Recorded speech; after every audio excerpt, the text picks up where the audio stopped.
has a very interesting background. She started her career in law and for many years was a criminal barrister based in London. And then she moved out of law and went into politics. And she contested 2 general elections as a member of the UK Independence Party.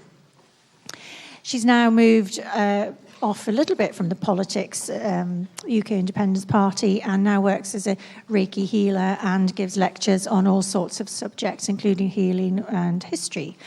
And she's going to talk to us today, giving us some insights into government, which I think is going to follow on very interestingly from what we've been hearing this morning. So, ladies and gentlemen, would you please give a big round of applause to Petrina Holdsworth.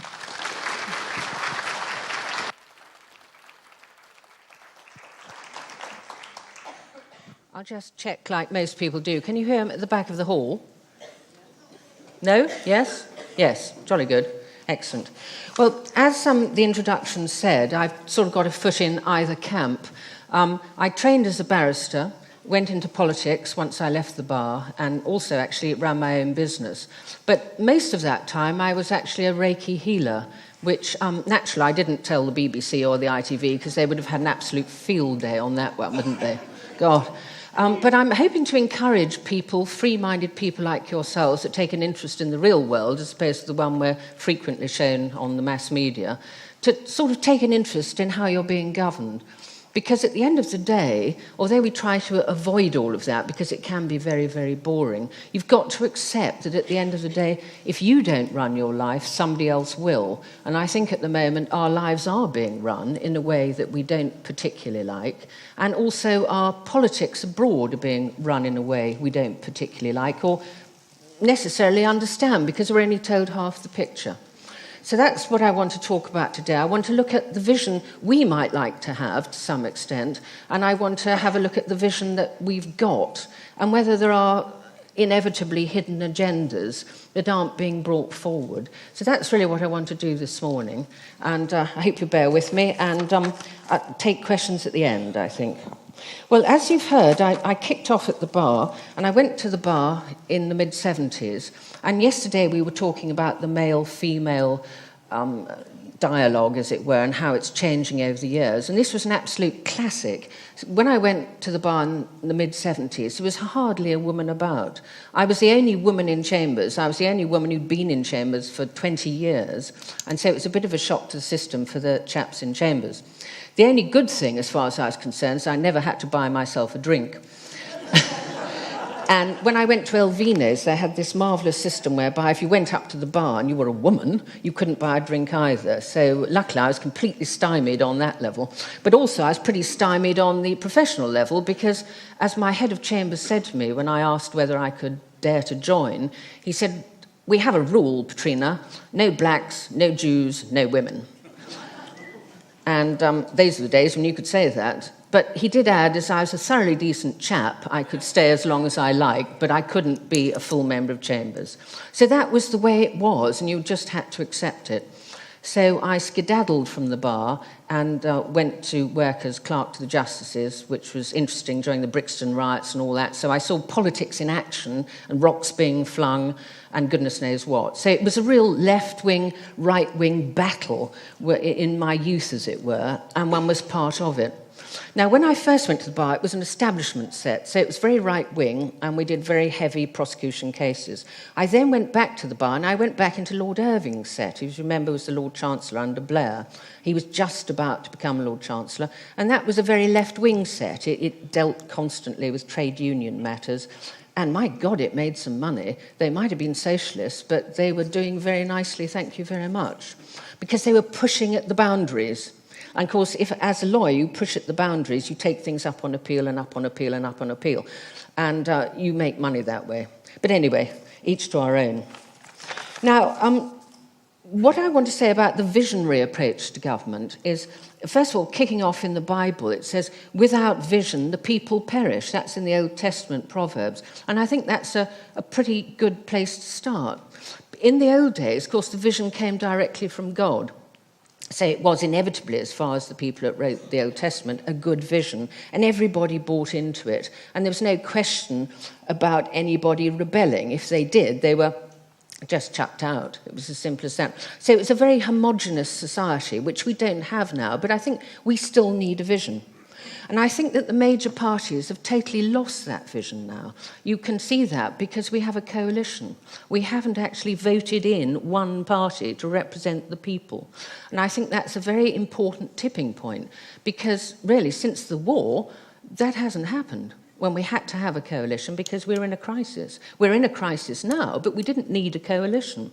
And we're now joining our confederates, as it were, on the continent, who never have one party that wins, apart from Monsieur Hollande in France, who's making a complete pig's ear of it. And I think they'd like the other chap back, which is worrying.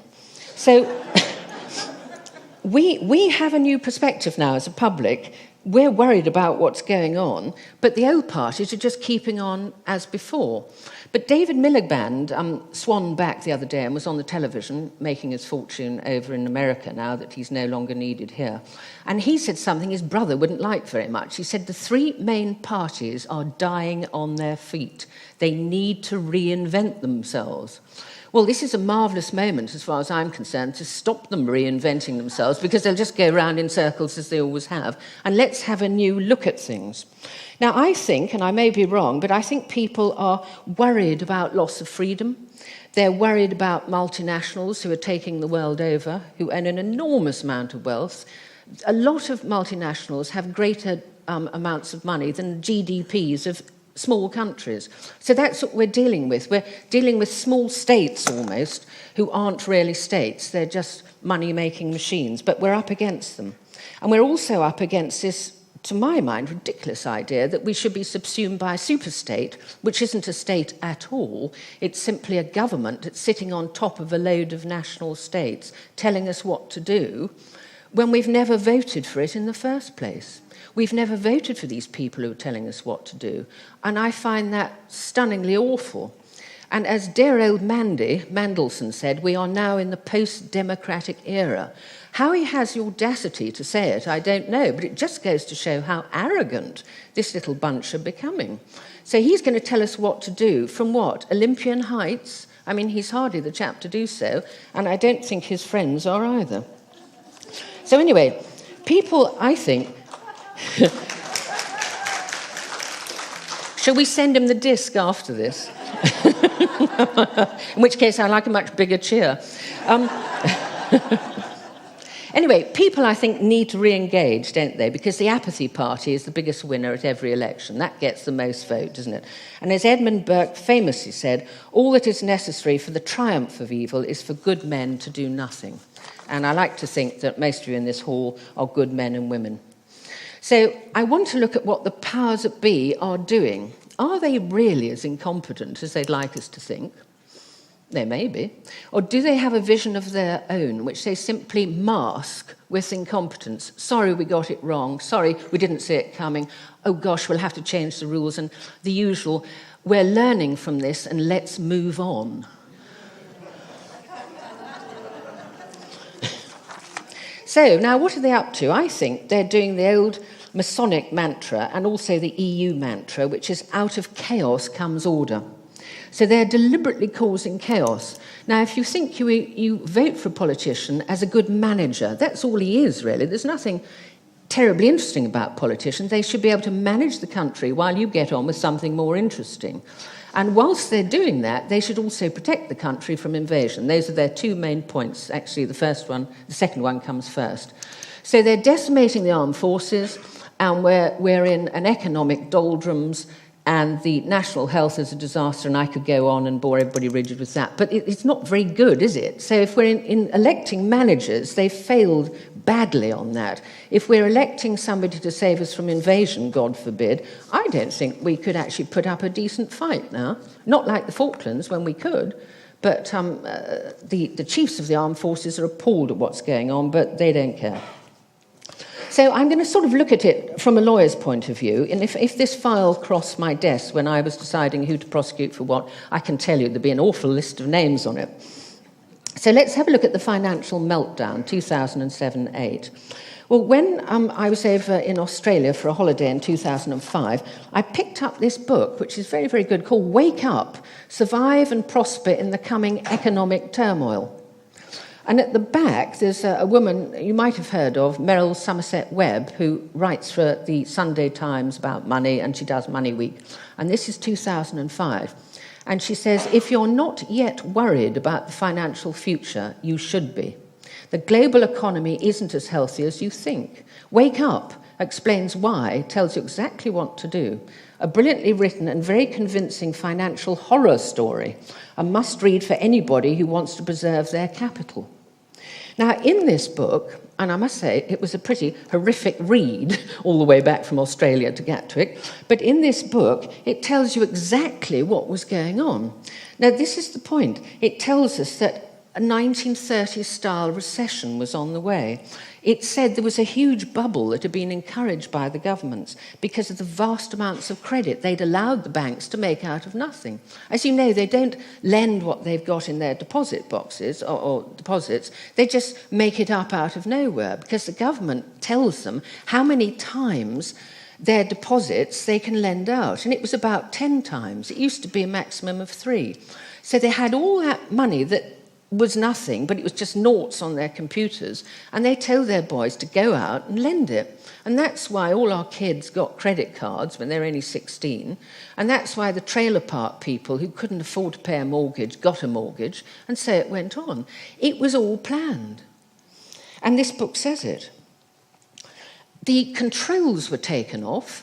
The regulatory bodies were made to be toothless. They couldn't do anything. That was deliberate. And Bretton Woods was overturned. Now, the Bretton Woods Agreement, which you probably have heard of, was a very, very good one.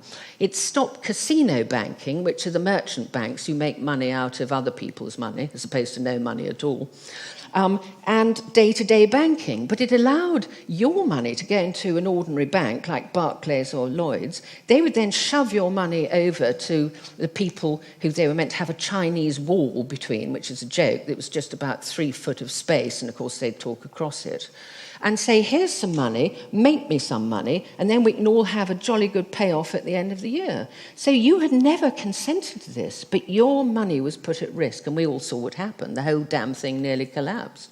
If it hadn't been for quantitative easing, which again is making money out of air, we'd all be broke.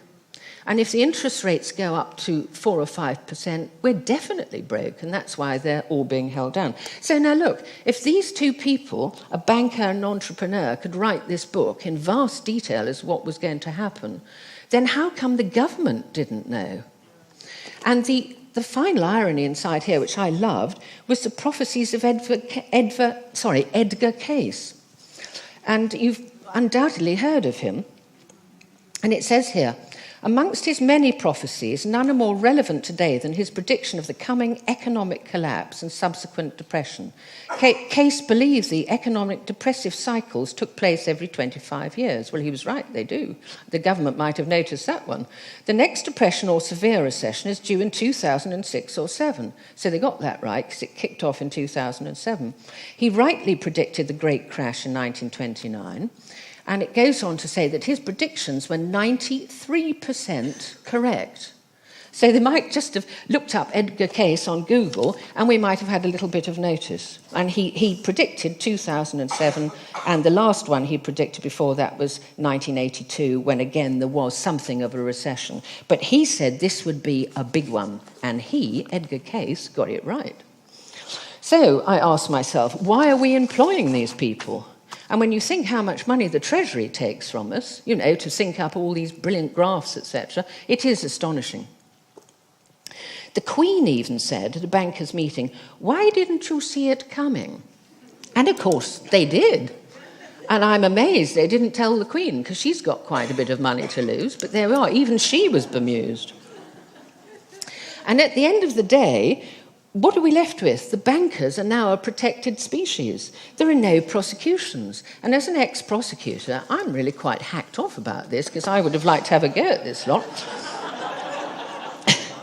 There's been the LIBOR scandal, aptly named.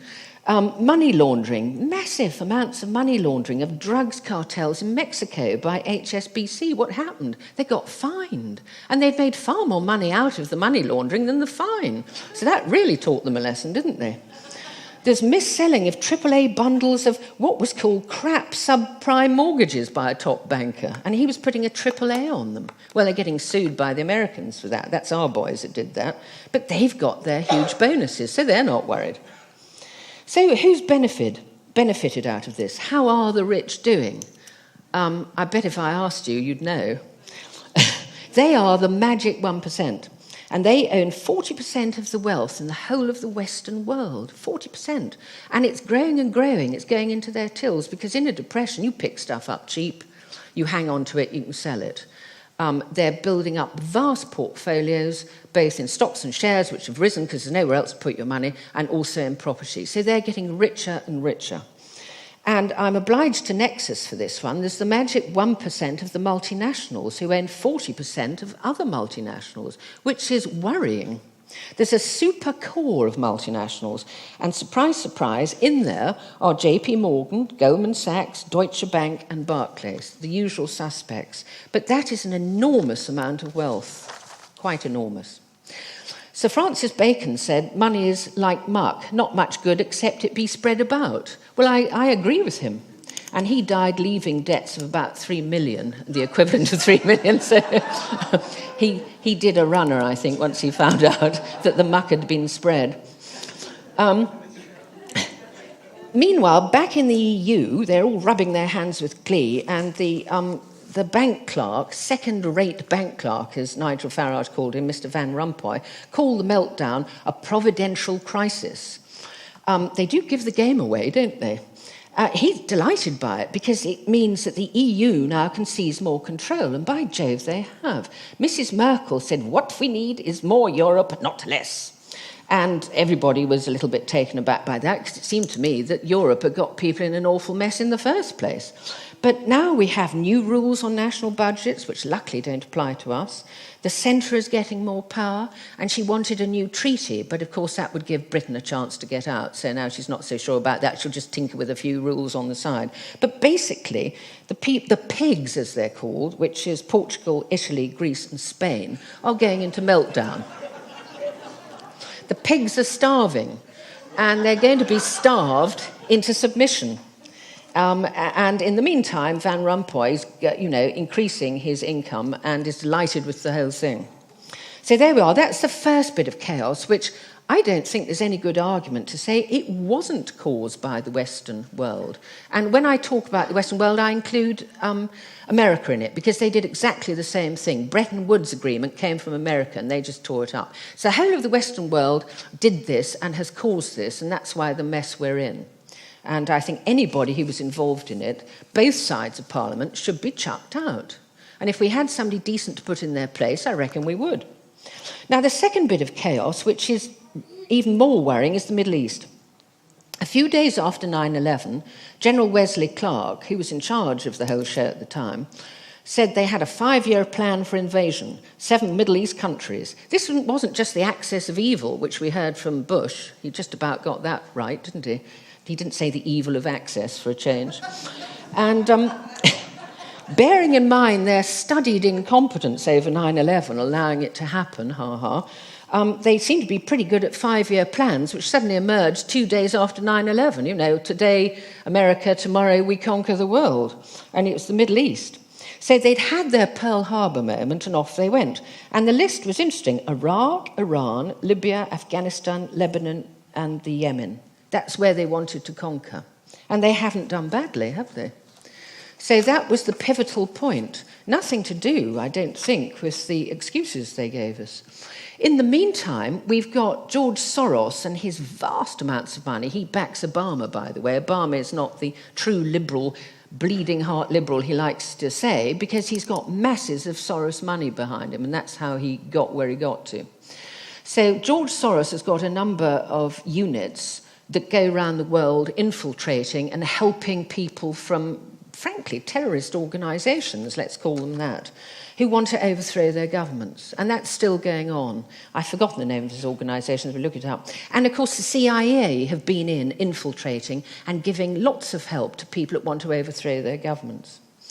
Now, they've infiltrated the Middle East, and they also had to go at the Soviet satellite countries, aiding dissenters there. And the coloured revolutions we heard about in the Ukraine and also in Thailand, where you can take it back to Soros money because he does coloured revolutions. And if you remember the Russian democratic elections, I don't suppose they were very democratic, but they had a crack at that too. They wanted a coloured revolution there, but that, was cracked down on, so they didn't manage it. So now Russia knows it's in the US sights, and that's also very dangerous because, you prod that bear and it doesn't like it. And now it's formed an alliance with China. So China and Russia together against the West could be a pretty scary idea. Now let's look at the excuses. Iraq, the excuse was weapons of mass destruction. We know that's rubbish. Al-Qaeda, we know that's rubbish. Al-Qaeda have never been in Iraq. They didn't get on with Iraq because Al-Qaeda are religious. Saddam Hussein wasn't remotely religious except when it suited him, so they weren't going to be in his country. He was a secular leader, and incidentally, he was meant to be a friend of the West. I mean, you all remember the tent with Tony Blair and the big smiles and the handshakes and whatever, so he must have had a very nasty shock when we turned on him and rode in there. And as Alan Greenspan said afterwards, some while afterwards, when he got his pension, he said, I'm really annoyed that people are saying that, Iraq was a war with a just cause. He said it was oil. Are you stupid or something? So, he's spilt the beans too. It was oil, but it wasn't just the oil they've got over there, which is what I think most people think. It was the petrodollar and the bourse. Now, the petrodollar, everybody buys oil in dollars, and the Middle East was beginning to rebel. And Saddam Hussein wanted to set up his own bourse, and he'd already done it, and he was selling oil in euros. So the Americans were appalled, and that's why the French didn't back the invasion, because the French weren't appalled, they were delighted. And so he had to go, because he was completely messing up the dollar, which had to stay high to keep the American standards of living high. So that's what happened there. And I have to say, if I had a boy or a husband in the British Army, I wouldn't be very amused at that. Are we really dying to save the petrodollar? I'm afraid we have. Now, Afghanistan, the excuse, looking for bin Laden. Well, hang on a minute, chaps. The BBC found him in Afghanistan and interviewed him. But the Americans didn't. They blew up so many caves, it was hardly true, but he'd just gone. But the real reason, I was talking to an army officer the other day about this. He was over in Afghanistan. I said, what about the Trans-Afghan pipeline? Does this come into your thinking? Is this what you're protecting? And he said, oh, yes, top brass all know it. Men don't. And that's going to be finished this year or next year. And also there's an enormous amount of rare minerals in Afghanistan, and the Americans, surprise, surprise, with their puppet government, are starting to mine that. So here again we have strategic interests as opposed to the nonsense they're telling us. And where are Al-Qaeda in Afghanistan? Has anybody seen them? No, there aren't any. It's the Taliban. They've always been there, and they hate foreigners, and they're going to kill as many as possible. It's always been that way, hasn't it? They got rid of the Russians, they got rid of us in Victorian days, now they're going to get rid of us again. Nothing's changed. All that's changed is we found out it's full of rare metals, and we want some. And we want the pipeline to take gas from the Caspian Sea. Coming on to Libya, Gaddafi, another friend of the West. Now, that was appalling. That really did put Al-Qaeda in charge. And as soon as they won that war, with our help and the French help, the black flag of Al-Qaeda was flying over their HQ the very day they won. And there can be no doubt about that when we put them in power. And we took Gaddafi out, allegedly, because he was a cruel dictator. And what did we put in? We don't know, because we're not getting any news out of them, are we? And the reason, again, there, the petrodollar, the bourse. But it was worse, because actually Gaddafi, although he was very strange, he he had some good ideas, and he didn't want inflation, he didn't want quantitative easing, he didn't want all the ills of the West inflicted on his country. He was going back to the gold standard because he had an awful lot of gold. And the gold standard stops you putting any more money out than the money you have in the bank in gold. So it would have been a non-inflationary thing, and he didn't want inflation. He wanted a rock-solid economy, and he could have had it because he was a very rich country or in charge of it, and he had a lot of gold. And he wanted to have his own bourse for oil. It's ringing a bell now, and he didn't want to sell in petrodollars. He wanted to sell however he damn well liked, and he was going to do it, so he had to go. And also, horror of horrors, he had his own bank, and he was giving interest-free loans to African countries, which I think was a damn good thing. Saves us doing it. And he was president of the African Union, which is a sort of little African EU, which we helped him set up. We put him in power and we knocked him down. Whew. I wouldn't like to be a friend of the West, would you? No. So all these wars were to grab oils, minerals, enforce the petrodollar, pipelines, etc. And it had the stunningly awful result of getting rid of secular leaders who actually treated Christians well in the Middle East. And so did the Syrian chap, to be frank. And now Christians are not safe in the Middle East anywhere because we have radicalized Muslims in charge and they don't seem to like Christians. And the Christians are very worried they're being killed. So we've unleashed genie, haven't we? In the name of democracy and goodwill, we're killing off our own kind. I find that astonishing. So I did a little bit more research, and I found a strange link to Lucifer, which I wasn't hoping to find, because I thought this is all fairly above board. Now, I asked myself this: do the elite have a vision which is not very nice? Well, clearly their actions speak louder than words, don't they? They've created chaos. They're grabbing power. They're getting hold of strategic interests under the guise of democracy and freedom. But I looked at this. Now, you might have heard, first of all, of Albert Pike and Alice Bailey. Well, let me tell you a little bit about Alice Bailey. Now, she is the New Age guru. She was looking forward to the age of Aquarius, as no doubt a lot of us were. And she wrote a lot of books on it, and there's quite a lot of common sense in here. But she started up the Lucifer printing press with her husband, who was a 32nd degree Mason, by chance, perhaps. And she was linked in. She was channeling from a very early age as a child to a Tibetan monk, which is jolly useful, so long as he comes out with the right stuff. But it doesn't seem to me like he did. And she channeled this. She said around about this time, at the start of the age of Aquarius, there would be a destructive crisis which would be managed. It would have humanity shattered, and it would create a permanent age of Aquarius ruled over, ba-bum, ba-bum, by Lucifer. Well, that doesn't sound very New Agey and nice to me. Now, she also said those who fail initiation into the Luciferian religion will be judged unfit to enter the New Age, which is a very chilling philosophy. So what happens to the unfit ones? One can only imagine. So is this really a good thing? Because she's the New Age guru, and she's written an awful lot of books. Look her up on the internet. But even more worrying is she's the main publisher for the UN. She's dead now, but her works live on under the Lucius Trust, which is the Light Bearer Trust. And she's in there with her meditation room. She's in there with a consultative status for the Lucius Trust. She's got a seat on the weekly sessions of the UN, which is a big thing to get, isn't it? I mean, what does she represent that's so important?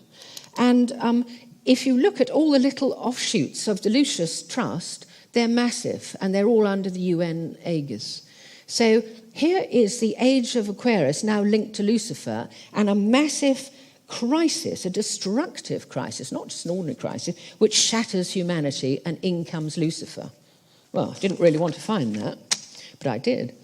Albert Pike, General Albert Pike, was a very nasty piece of work, but a highly intelligent creature. And he was a 33rd degree Mason, and he was a general in the Confederate Army, and he was about to be hanged for some ghastly and gruesome deeds when he he was allowed not to be hanged. He was given a pardon by the then president, who was a co-mason. And, of course, you don't get any higher than 33rd degree, so he probably had to not hang him. Anyway, he let him off, and he went back to the south, and he founded the Ku Klux Klan. So he was obviously a charming individual. Now, there's a link here. He channeled, from an early age, from a Tibetan monk. It wasn't the same Tibetan monk. It was a long-dead one as well. And he wrote a letter in 1871, which was seen in the British Museum by a Canadian intelligence officer. And that set out the patterns for the 3 world wars. Well, he got the first 2 absolutely spot on, if this is correct, because the British Museum says, what letter? Well, they would, wouldn't they? The first one was British and German empires would be used to cause this war. There'd be the overthrow of the Tsars, and communism would sweep in, which is precisely what happened. He wanted communism to undermine Christianity. That was the start of undermining it. The Second World War, fascists and Zionists would be brought out into the open. Well, obviously Hitler was the fascist, and he attacked the Jews, amongst other people. He killed as many as possible. And then the State of Israel was born, because we had to give a home for the Jews. So they wanted the Jews put under such pressure that the rest of the Western world said, oh, for goodness sake, we've got to find somewhere safe for them. So they, in 1948, got their State of Israel. And he wanted communism to stay strong enough to balance Christianity. So he didn't want the communists crushed. And actually, they didn't get crushed, did they? Because Russia was okay at the end of the day. So that's chilling. Now, World War III, hang on to your hats for this one. This is going to be between the political Zionists, which includes most of the Western world, because we're pro-Israel. I'm not saying every one of us are pro-Israel, quite far from it, but our governments are. And it's going to be between the political Zionists and Islam. And there will be a mutual destruction of the Jews and the Muslims.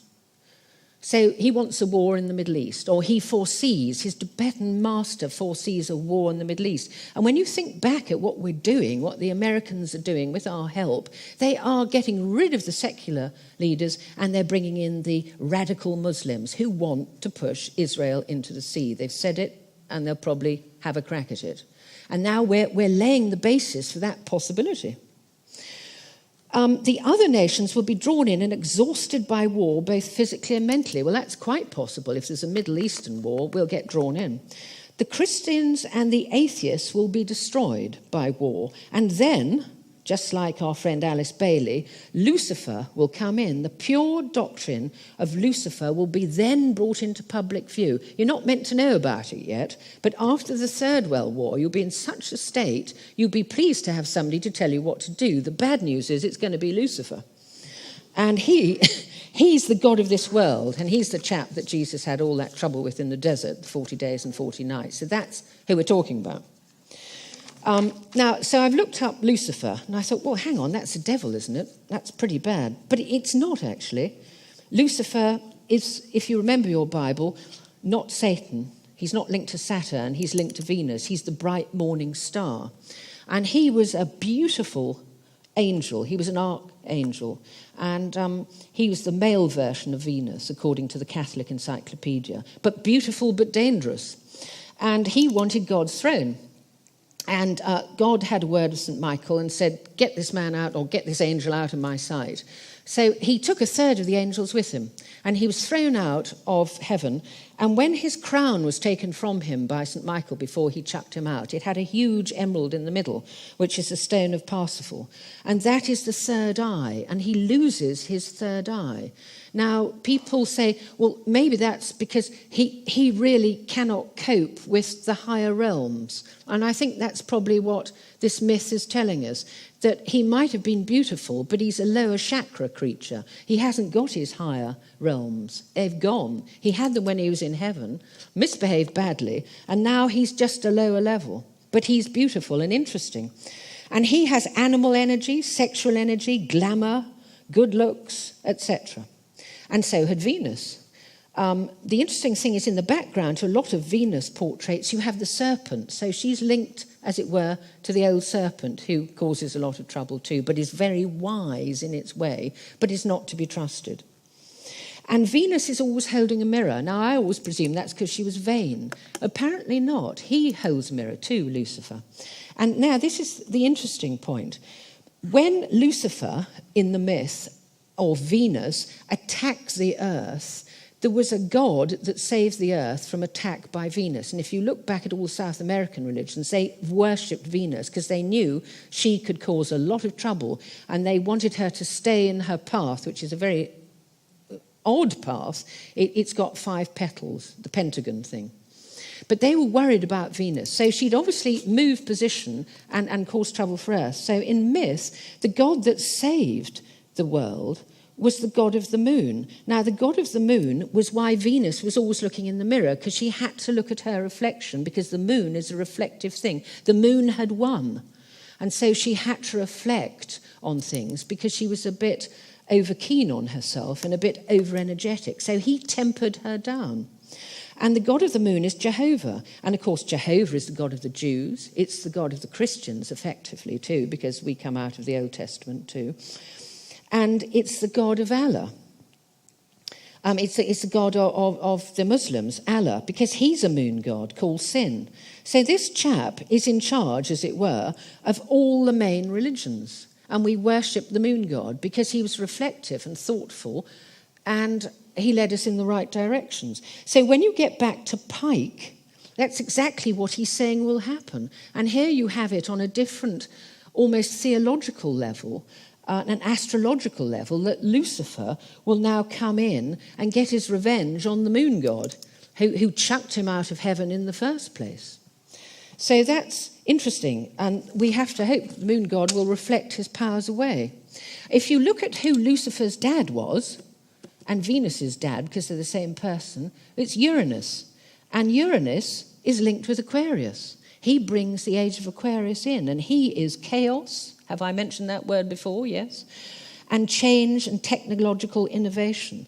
So at the moment, if you want to run a war, you run it on a technological way, don't you? That's how you're going to win. You're not going to win with bows and arrows or tanks or anything else. It's going to be computer-driven and new system-driven. So we've got also, on an astrological level, Uranus, who's the father of Lucifer, coming into being in the age of Aquarius. And that's what Pike's talking about, and that's what Alice Bailey's talking about, but you're not meant to know yet. So when you look at that, I think it's really rather scary, and I hope I've got it wrong. But what I do know is, looking at the EU and looking at what's going on generally, that the elite are very now keen to shackle us to a rather mundane and really rather poor existence. And it looks suspiciously like a cross between communism and ancient Rome to me. You've got the Bretton circuses, everybody's obeying orders, your lives are becoming more entrenched with rules, especially from the EU. And let's face it, in America, that's turning into a mini tyranny since they passed the National Defense Authorization Act, which our bleeding heart liberal Obama signed into being again at the beginning of this year. Now, that is truly scary, and I hope it would never happen here. His military can arrest anybody, anywhere. There won't be a charge, there won't be a trial, there's unlimited detention, which even the EU hasn't managed as yet. And all you've got to do is be thought to be some sort of terrorist who acts against America's interests, or aiding bodies who are acting against America's interest. And then you will end up in one of those ghastly camps with your hands tied behind your back forever, without trial, without representation, without the right to bail, and without charge. I mean, that is astonishing, isn't it, in the Western world? I didn't think I'd ever live to see that. Now, luckily, the EU, as I say, haven't managed that one yet, but it's only a matter of time. So I would like the 1% to be told by the 99% of us that enough is enough. And I would like us to rise up to some extent, whichever way you would like to do it, either through the press or getting involved in politics and saying, look, I don't like what you're doing, and I think we know what your game is. I hope it's not as bad as I've said, but frankly, when you look at what they're doing, it's just a pack of lies, using all the nice phrases, as the EU do, harmonisation of liberty, democracy, etc., and what do you end up with? Shackles. And I don't want us to end up in shackles, and I'm sure you don't either. So that is what I would like you to do. Now, on a lighter note, I see that in the write-up, this was meant to be a spiritual chat. Well, I don't think it has been terribly spiritual, but I think it's gone to the root of some of the evil that's going on. You'll be pleased to know there's a World Happiness Database. I don't know who gets paid to do these things. And it has said, if you want to be happy, what you need are these things. First of all, you need a decent long-term relationship. Secondly, you need to be actively engaged in politics. Now, how about that? You didn't know that you were missing out on that, did you? And if you would do that, you would be very, very happy. And at the end of it all, I know they're talking the truth, because they say, although your happiness doesn't increase when you get married and have children, it jolly well does when they leave home. Thank you. Now, I think, do I have time for questions? I do. Jolly good. Right. Any questions? Not too difficult, please. We've got one over here. Wait one moment, please.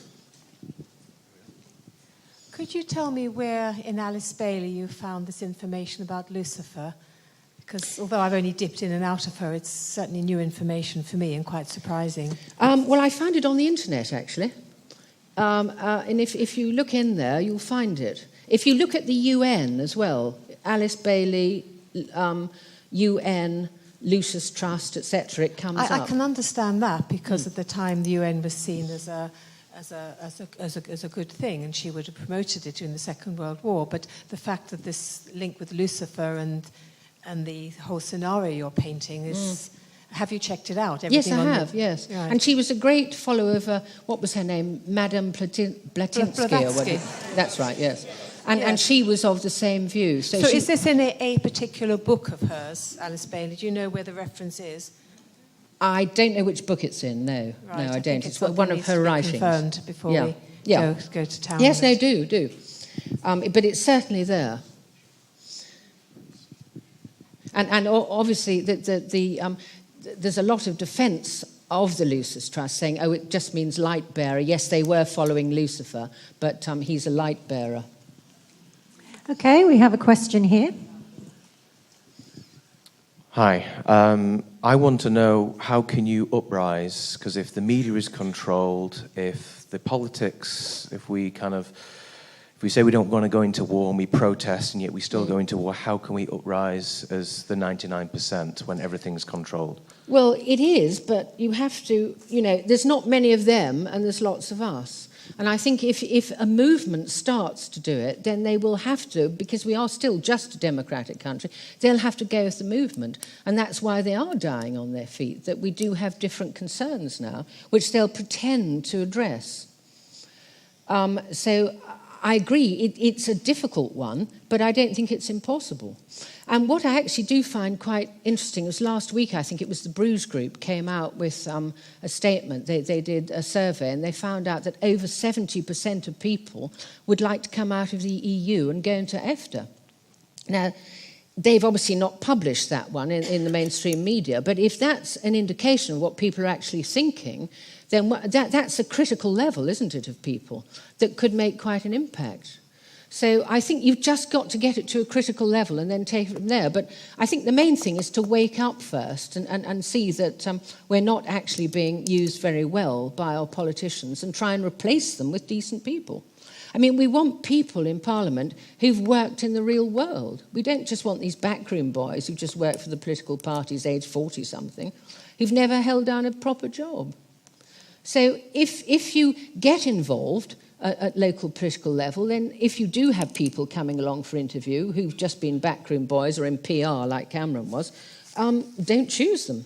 If you are in politics, you've got a political line that you've got to tell, so even with your own personal opinions, you have a political line that you have, the Conservative or the Labour or the your own political party that you used to work for. I accept that. And there's probably some party somewhere that you can bind to something of what they say they want to do, unless we start up something new. I mean, but having worked with small parties, I know how difficult it is. I mean, at the moment, UKIP's doing pretty well, But that could come to a horrible end, because in the main it's Nigel Farage who's UKIP, and if anything happens to him, I don't know what will happen to UKIP. But there are other parties out there, but they just don't have the funding. So it is a difficult one. I think it's one we've got to think about. Thank you. Okay. Do we have one on this side? Yep. 1 second. There is a possibility of a referendum on the EU in this country. Mm-hmm. Do you think that there is any chance that and Cameron's alleged renegotiation will spark up the 80% you've just talked about, the other countries, and could in fact, so what I'm saying is, could the UK actually get the whole lot cracked by taking a lead, and then this other lot would get into the act and support it? I don't think so, because I think a lot of people have been fooled over in Europe. But what I do think is, if we did come out by any chance, and it wouldn't be... I mean, Cameron has made it quite clear he wants us to stay in. He might just give us a referendum, but he would lie about all the things he's got from the EU. We know that, don't we? Because he wants to stay in, so he's bound to pretend that he's got lots of useful things. But it's been clear over the years that some of the northern European countries might come out, like Denmark, and come out with us. And once we start the flow, I think the thing would start to fall apart. And of course, we are one of the biggest payers in. So if we went, they might go bankrupt. And that might solve everything. Okay. Sorry? Yes. We have a question here on this side, the left side. You haven't said very much about anthropogenic global warming. Having studied this quite a lot, and I live down in Totnes, a hot spot for it, you might say, it seems perfectly clear to anybody that's looked into this that the whole thing's been riddled with Falsity. manipulation. Yeah. I mean, going to the IPCC and anybody who's put up the alternative view and found good science and arguments to contrary, it's been squeezed out by what's been described the hockey team. Yes, leading to things like the ClimateGate revelations and a whole lot of things like that. Do you see this as having some part in this scheme of things for a new world government? Yes, I do. I mean, I've left that out because it's horribly complex, isn't it? And you know, what's acceptable scientific practice and what isn't. But I think we've got to state now that most people realise that the global warming scam is exactly that. And that the green energy, although it's very useful to have green energy as a supporting system, and it would be lovely to have it as a main system if we could, at the moment it's just not viable. And we've had much hotter climates on this world before when there was far less carbon coming out because we weren't that advanced. And it's got a darn sight more to do with the sun's activity than it's got to do with anything else. And they know that. They know that. But what they're doing is they get more tax out of us, and then they will start limiting the amount of energy we can use, because they're going to start doing that through meters, aren't they? And they can say, right, each family's allowed just this amount of energy, etc. So it's a means to an end. I agree. It's another grasp for power. And unfortunately, I think it managed to persuade a lot of people at the beginning through false statistics that they were right. But now that we know they're wrong, they're keeping a little bit more quiet about it.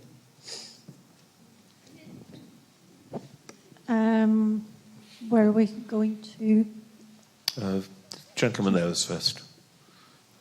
This one? Yeah.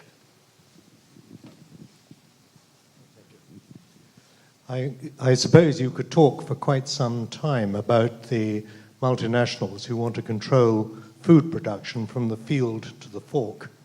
But the new impetus that the introduction of genetically modified crops into the EU and into Britain seems to be gaining apace. And I'd just be interested to know if you have a view on that as part of, for example, a multinational like Monsanto, who seem to want to exert control in this way. Yes, well, we had a discussion last night about that, and I think Andy said that they've taken over, who is it? Blackwater, yes, who are, you know, very good at fighting people. So they want their own private army. And they might need it too, quite frankly, because as we know, the experiments into GM crops, when looked at from a dispassionate point of view, and you've got people that carry them on for a long period of time, is very worrying that you get these tumours, you get lack of the ability to reproduce, etc., which might be what they're looking at. But I would think it probably is money. Because, as you know, GM crops don't produce their own seeds. You've got to buy the GM seed, and therefore they link you in to having to buy every time, whereas the good old-fashioned thing was you just kept some seeds for next year. And how that's going to help the poor, I don't know. But yes, I agree with you entirely. It is very worrying, and I think there's got to be a really good movement against it. Thank you. Do we have another question? I'll take this one here.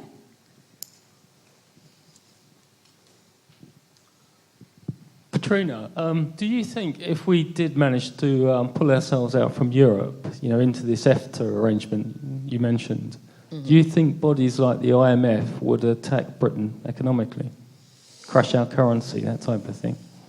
Well, it's possible, isn't it? But I don't think we should let that stop us doing the obvious thing, because EFTA gives us the single market, which is what's frightening most people. So we'd still carry on trading. And I don't think the IMF would want to mess up the trade between us and Europe, because we suck in so much from Europe in terms of imports that I don't think Europe would want the IMF to attack us. But, I mean, you do get people like Soros and whatever who might be tipped off to do something, because we know that the Americans don't want us to pull out, because the Americans got us into the EU in the first place. They provided, via the CIA, a lot of help, a lot of money. I mean, we got infiltrated just like they're infiltrating the Middle East. And they wanted us in there for a purpose, that we could actually tell them what's going on inside the EU to some extent. And we now know with the surveillance that we're to the left of the continent and to the right of America, as it were, and all the stuff that comes across our bows, we can tell them about. But yes, I mean, that is a possibility, but I don't think we should let it stop us, because we'll get threatened, but I don't think they'll fulfill it. Thank you. Another question, please? Andy, could you go over there? Good morning. Interested to know why we're not being told who owns the Bank of England, and how it relates to our everyday control and manipulation of our lives in the grander scale of things that you've been talking about. The second part of the question may be something that might appear not to be related, but how many people are aware of how many camps have been built in the US that house, for whatever reason, so many people, and what the purpose is the for FEMA those? camps, yes. Yes. Yeah. Well, I'm not too up on the Bank of England at the moment. I know that we didn't know who owned it, but I think something funny had happened about it. I can't remember what it was now. But we don't know who owns the Fed either, do we? So that's two independent bodies, as it were, controlling the money in the two separate countries, that we're not too sure who operates them. I agree. We know who the governor is, but we don't know who's got the vast holdings in there and effectively owns them. We know who started them off, and that was gold brokers, basically, the Bank of England. I think surname was Stern or Stein, I can't remember what. But we know how they started, but we don't know how they finished. And the FEMA camps, yes, obviously a government's got to have some camps like that in case there's a national emergency. But I agree that they've got vast camps which look like concentration camps. They've ordered in masses of dum-dum bullets, haven't they, recently, and body bags and whatever. So I don't know what they're looking at, but neither do the Americans. Thank you. We'll take one last question from this left-hand side. A lot of the economic crisis in the Western world is due to government debt. How has this debt accrued so hugely, and to whom are the debts owed? Good point. Well, the government debt is because they're not getting in the monies that they'd hoped they were going to get in. Obviously, during the good period, they did, but they spent out far more than they got in. It's as simple as that. It's just like good housekeeping, because they thought the bubble would roll and roll. And now it's gone. They're having to spend out a lot more than they would have done during the good times. And they've done an awful lot more than they should have done. And as Brown and his lot said, there's no money left.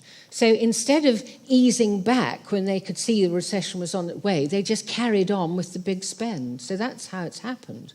And it's getting worse because we're having to pay vast interest on it. So, I mean, they've just spent, and they've paid themselves a fortune, and they've paid the BBC a fortune, and, you know, they've just paid a fortune out all over. So I think that's how it's happened. It hasn't been good housekeeping, as Mrs. Thatcher would have said. Great. Sorry? Who's it owed to? Well, it's owed to the people, isn't it? Basically. You mean who's borrowed off the government? Well, the banks have had to be supported from government funds. A lot of that's just printed money. But I think it's owed all around the place, frankly. I don't know, because I haven't seen what they say, and you never get to hear about it in the papers. But the whole of the Western world's got this massive debt. And an awful lot of cronies of, certainly in the American system, an awful lot of crony banks have had masses of money put into their accounts. And it's only when the American system gets going and they put them in front of the senators that they're finding out where it's gone. So it's all slightly suspicious. And I think that brings us to a close. So, ladies and gentlemen, can we have a very big hand for Petrina Holdsworth? Thank you.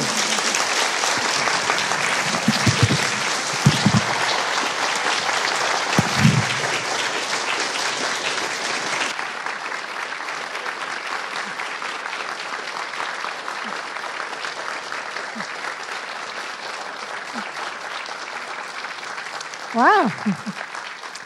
Well, that's lots of wonderful applause there for Petrina. So, ladies and gentlemen.